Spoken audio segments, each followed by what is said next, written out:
ओशो कहते हैं गंदी किताबें छपती हैं जो लोग गीता के कवर में भीतर रखकर पढ़ते हैं, बाइबल में दबा लेते हैं और पढ़ते हैं, ये गंदी किताबें। तो हम कहते हैं ये गंदी किताबें बंद होनी चाहिए, लेकिन हम यह कभी नहीं पूछते कि गंदी किताबें पढ़ने वाला आदमी पैदा क्यों हो गया है। हम कहते हैं नंगी तस्वीरें दीवारों पर नहीं लगनी चाहिए, लेकिन हम कभी यह नहीं पूछते कि नंगी तस्वीरें कौन आदमी देखने को आता है। वही आदमी आता है जो स्त्रियों के शरीर को देखने से वंचित रह गया है। एक कुतूहल जाग गया है, क्या है स्त्री का शरीर। और मैं आपसे कहता हूँ, वस्त्रों ने स्त्री के शरीर को जितना सुंदर बना दिया है उतना सुंदर स्त्री का शरीर है नहीं। वस्त्रों में ढांक कर शरीर छिपा नहीं है और उघड़कर प्रकट हुआ है। यह सारी की सारी चिंतना हमारी विपरीत फल ले आई है। इसलिए आज एक बात आपसे कहना चाहता हूँ, वह यह संभोग क्या है, उसका आकर्षण क्या है, उसकी विकृति क्यों पैदा हुई है। अगर हम ये 3 बातें ठीक से समझ लें तो मनुष्य का मन इसके ऊपर उठ सकता है, उठना चाहिए, उठने की ज़रूरत है। लेकिन उठने की चेष्टा गलत परिणाम लाई है, क्योंकि हमने लड़ाई खड़ी की है, हमने मैत्री खड़ी नहीं की, दुश्मनी खड़ी की है, सप्रेशन खड़ा किया है, दमन किया है, समझ पैदा नहीं की। अंडरस्टैंडिंग चाहिए, सप्रेशन नहीं, समझ चाहिए। जितनी गहरी समझ होगी मनुष्य उतना ही ऊपर उठता है, जितनी कम समझ होगी उतना ही मनुष्य दबाने की कोशिश करता है, और दबाने के कभी भी कोई सफल परिणाम, स्वस्थ परिणाम उपलब्ध नहीं होते। मनुष्य के जीवन की सबसे बड़ी ऊर्जा है काम, लेकिन काम पर रुक नहीं जाना है, काम को राम तक ले जाना है। संभोग को समझना है ताकि ब्रह्मचर्य फलित हो सके, संभोग को जानना है ताकि हम संभोग से मुक्त हो सके और ऊपर उठ सके। लेकिन शायद ही आदमी जीवन भर अनुभव से गुजरता है, शायद उसने समझने की कोशिश की हो कि संभोग के भीतर समाधि का क्षण भर का अनुभव है, वही अनुभव खींच रहा है, वही अनुभव आकर्षित कर रहा है, वही अनुभव पुकार दे रहा है कि आओ ध्यान पूर्वक उस अनुभव को जान लेना है कि कौन सा अनुभव मुझे आकर्षित कर रहा है, कौन मुझे खींच रहा है। और मैं आपसे कहता हूँ उस अनुभव को पाने के सुगम रास्ते हैं। ध्यान, योग, सामयिक, प्रार्थना सब उस अनुभव को पाने के मार्ग हैं, लेकिन वही अनुभव हमें आकर्षित कर रहा है, यह सोच लेना, जान लेना ज़रूरी है। एक मित्र ने मुझे लिखा कि आपने ऐसी बातें कही कि माँ के साथ बेटी बैठी थी, वह सुन रही है, बाप के साथ बेटी बैठी है, वह सुन रही है। ऐसी बातें सबके सामने नहीं करनी चाहिए। मैंने उनसे कहा आप बिल्कुल पागल हैं।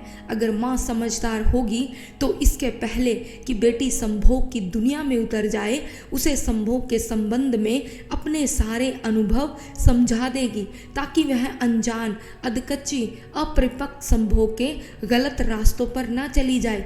अगर बाप योग्य है और समझदार है तो अपने बेटे को और अपनी बेटी को अपने सारे अनुभव बता देगा, ताकि बेटे और बेटियां गलत रास्तों पर ना चल जाए, जीवन उनके विकृत ना हो जाए। लेकिन मज़ा यह है कि ना बाप का कोई गहरा अनुभव है, ना माँ का कोई गहरा अनुभव है।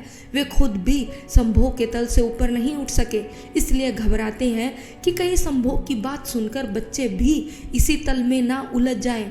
लेकिन मैं उनसे पूछता हूँ, आप किसकी बात सुनकर उलझे थे? आप अपने आप उलझ गए थे, बच्चे भी अपने आप उलझ जाएंगे। यह भी हो सकता है कि अगर उन्हें समझ दी जाए, विचार दिया जाए, बोध दिया जाए, तो शायद वे अपनी ऊर्जा को व्यर्थ करने से बच सके, ऊर्जा को बचा सके, रूपांतरित कर सके। रास्ते के किनारे पर कोयले का ढेर लगा होता है। वैज्ञानिक कहते हैं कि कोयला ही हजारों साल में हीरा बन जाता है। कोयले और हीरे में कोई रासायनिक फर्क नहीं है, कोई केमिकल भेद नहीं है। कोयले के भी परमाणु वही हैं जो हीरे के हैं, कोयले का भी रासायनिक भौतिक संगठन वही है जो हीरे का है। हीरा कोयले का ही रूपांतरित बदला हुआ रूप है, हीरा कोयला ही है। ओशो कहते हैं, मैं आपसे कहना चाहता हूँ कि संभोग कोयले की तरह है, ब्रह्मचर्य हीरे की तरह है, लेकिन वह कोयले का ही बदला हुआ रूप है। वह कोयले का दुश्मन नहीं है हीरा, वह कोयले की ही बदलाहट है, वह कोयले का ही रूपांतरण है, वह कोयले को ही समझकर नई दिशाओं में ले गई यात्रा है। संभोग का विरोध नहीं है ब्रह्मचर्या, संभोग का ही रूपांतरण है, ट्रांसफॉर्मेशन है। और जो संभोग का दुश्मन है वह कभी ब्रह्मचर्या को उपलब्ध नहीं हो सकता है। ब्रह्मचर्या की दिशा में जाना हो, और जाना जरूरी है, क्योंकि ब्रह्मचर्या का मतलब क्या है? ब्रह्मचर्या का इतना मतलब है वह अनुभव उपलब्ध हो जाए जो ब्रह्म की चर्या जैसा है।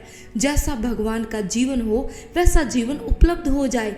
ब्रह्मचर्या यानी ब्रह्म की चर्या, ब्रह्म जैसा जीवन, परमात्मा जैसा अनुभव उपलब्ध हो जाए। वह हो सकता है अपनी शक्तियों को समझकर रूपांतरित करने से। आने वाले 2 दिनों में कैसे रूपांतरित किया जा सकता है संभोग, कैसे रूपांतरित हो जाने के बाद काम राम के अनुभव में बदल जाता है। किसी प्रश्न को छिपाने की ज़रूरत नहीं है। जो जिंदगी में सत्य है उसे छिपाने का कोई कारण नहीं है। किसी सत्य से मुकरने की ज़रूरत नहीं है।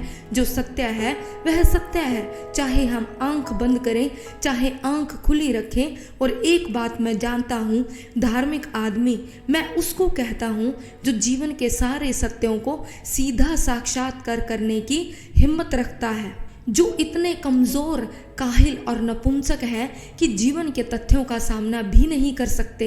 उनके धार्मिक होने की कोई उम्मीद कभी नहीं हो सकती है, क्योंकि ऐसे विषय पर यह बात है कि शायद ऋषि मुनियों से आशा नहीं रही है कि ऐसे विषयों पर वे बात करेंगे। शायद आपको सुनने की आदत भी नहीं होगी, शायद आपका मन डरेगा, लेकिन फिर भी मैं चाहूँगा कि आप ठीक से सुनने की कोशिश करेंगे। यह हो सकता है कि काम की समझ आपको राम के मंदिर के भीतर प्रवेश दिला दे। आकांक्षा मेरी यही है, परमात्मा करे वह आकांक्षा पूरी हो। एक छोटी सी कहानी से मैं अपनी बात शुरू करना चाहूँगा। बहुत वर्ष बीते, बहुत सदियाँ, किसी देश में एक बड़ा चित्रकार था। वह जब अपनी युवावस्था में था उसने सोचा कि मैं एक ऐसा चित्र बनाऊं जिसमें भगवान का आनंद झलकता हो। मैं ऐसी 2 आंखें चित्रित करूं जिनमें अनंत शांति झलकती हो। मैं ऐसे एक व्यक्ति को खोजूं, एक ऐसे मनुष्य को जिसका चित्र जीवन के जो पार है, जगत से जो दूर है, उसकी खबर लाता हो। और वह अपने देश के गांव-गांव घूमा, जंगल जंगल उसने छाना उस आदमी को जिसकी प्रति छवि वह बना सके। और आखिर एक पहाड़ पर गाय चराने वाले एक चरवाहे को उसने खोज लिया। उसकी आंखों में कोई झलक थी, उसके चेहरे की रूपरेखा में कोई दूर की खबर थी। उसे देखकर ही लगता था कि मनुष्य के भीतर परमात्मा भी है। उसने उसके चित्र को बनाया। उस चित्र की लाखों कॉपीज गांव-गांव, दूर-दूर के देशों में बिकी। लोगों ने उस चित्र को घर में टांग कर अपने को धन्य समझा। फिर 20 वर्ष बाद वह चित्रकार बूढ़ा हो गया था और उस चित्रकार को एक ख्याल और आया। जीवन भर के अनुभव से उसे पता चला था कि आदमी में भगवान ही अगर अकेला होता तो ठीक था, आदमी में शैतान भी दिखाई पड़ता है। उसने सोचा कि मैं एक चित्र और बनाऊं जिसमें आदमी के भीतर शैतान की छवि हो, तब मेरे दोनों चित्र पूरे मनुष्य के चित्र बन सकेंगे। वह फिर गया बुढ़ापे में, जुआ घरों में, शराब खानों में, पागल घरों में। उसने खोजबीन की उस आदमी की जो आदमी ना हो, शैतान हो, जिसकी आंखों में नर्क की लपटें जलती हों, जिसके चेहरे की आकृति उस सबका स्मरण दिलाती हो जो अशुभ है, कुरूप है, असुंदर है। वह पाप की प्रतिमा की खोज में निकला। एक प्रतिमा उसने परमात्मा की बनाई थी, वह एक प्रतिमा पाप की भी बनाना चाहता था। और बहुत खोजने के बाद एक कारागृह में उसे एक कैदी मिल गया जिसने 7 हत्याएं की थी और जो थोड़े ही दिनों बाद मृत्यु की प्रतीक्षा कर रहा था, फांसी पर लटकाया जाने को था। उस आदमी की आंखों में नर्क के दर्शन होते थे, घृणा जैसे साक्षात थी। उस आदमी के चेहरे की रूपरेखा ऐसी थी कि वैसा कुरूप मनुष्य खोजना मुश्किल है। उसने उसके चित्र को बनाया। जिस दिन उसका चित्र बनकर पूरा हुआ, वह अपने पहले चित्र को भी लेकर कारागृह में आया और दोनों चित्रों को पास रख रख कर देखने लगा कि कौन सी कलाकृति श्रेष्ठ बनी है। तय करना मुश्किल था। चित्रकार खुद भी मुग्ध हो गया था। दोनों ही चित्र अद्भुत थे। कौन सा श्रेष्ठ था, कला की दृष्टि से यह तय करना मुश्किल था। और तभी उस चित्रकार को पीछे किसी के रोने की आवाज़ सुनाई पड़ी। लौट कर देखा तो वह कैदी जंजीरों में बंधा रो रहा है जिसकी उसने तस्वीर बनाई थी। वह चित्रकार हैरान हुआ।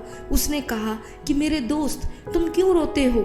चित्रों को देखकर तुम्हें क्या तकलीफ हुई? उस आदमी ने कहा, मैंने इतने दिन तक छिपाने की कोशिश की, लेकिन आज मैं हार गया हूँ। शायद तुम्हें पता नहीं कि पहली तस्वीर भी तुमने मेरी ही बनाई थी। ये दोनों तस्वीरें मेरी हैं। 20 साल पहले पहाड़ पर जो आदमी तुम्हें मिला था वह मैं ही हूँ, और इसलिए रोता हूँ कि मैंने 20 साल में कौन सी यात्रा कर ली, स्वर्ग से नर्क की, परमात्मा से पाप की। 97% लोग वीडियोस को पसंद कर रहे हैं और देख भी रहे हैं, बट सब्सक्राइब नहीं कर रहे। सो प्लीज़ सब्सक्राइब करना मत भूलिए। Thank you.